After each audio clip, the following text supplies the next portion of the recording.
নবম দশম শ্রেণীর ত্রিকোণমিতিক অধ্যায় থেকে এই জাতীয় প্রশ্ন পরীক্ষায় আসতে পারে। cot θ square root of 1 minus cos square θ এর মান নির্ণয় করো। সেক্ষেত্রে কি করতে হবে দেখো, cot θ into square root of 1 minus cos square θ সমান, এখানে cot θ রেখে দেব। আমরা জানি 1 মাইনাস cos স্কয়ার θ সূত্র sin স্কয়ার θ। এখন দেখো, যেহেতু এখানে স্কয়ার আছে এবং এখানে রুট স্কয়ার আছে, আমরা জানি স্কয়ার এবং রুট স্কয়ার এরা বিপরীতমুখী, এরা বাদ চলে যাবে।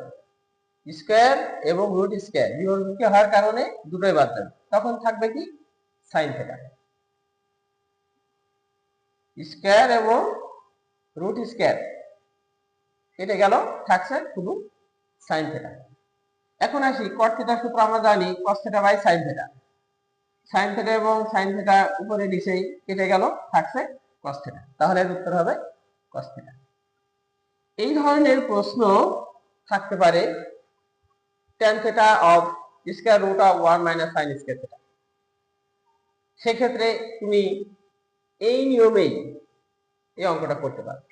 1 মাইনাস sin স্কয়ার θ সূত্র আমরা জানি cos স্কয়ার θ। তখন স্কয়ার এবং রুট কেটে গেলে থাকবে cos θ, এবং tan θ সূত্র আমরা জানি sin θ বাই cos θ। তখন cos θ কেটে গেলে sin θ এর উত্তর। এই ধরনের প্রশ্ন আরো আছে, sin θ into square root of 1 plus tan square θ। তাহলে আমরা জানি 1 প্লাস tan স্কয়ার θ সমান sec স্কয়ার θ।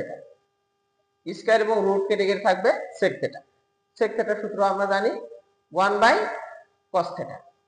1 বাই cos θ, তাহলে থাকবে কি sin θ by cos θ। sin θ by cos θ এই সূত্র হবে tan θ। অনুরূপভাবে cos θ into square root of 1 plus cot square θ এর মান চাইতে পারে। তো আমরা জানি 1 প্লাস cot স্কয়ার θ এর সূত্র হবে cosec স্কয়ার θ, এবং cosec স্কয়ার θ যেহেতু আছে, এখানে রুট আছে, স্কয়ার এবং রুট কেটে গেলে থাকবে cosec θ, এবং cosec θ এর সূত্র আমরা জানি 1 বাই sin θ। 1 বাই sin θ এর সাথে cos θ গুণ করলে আসবে cos θ বাই sin θ। আমরা জানি cos θ বাই sin θ সমান cot θ। এই ধরনের প্রশ্ন আসলে তোমরা এইভাবে উত্তর করবে।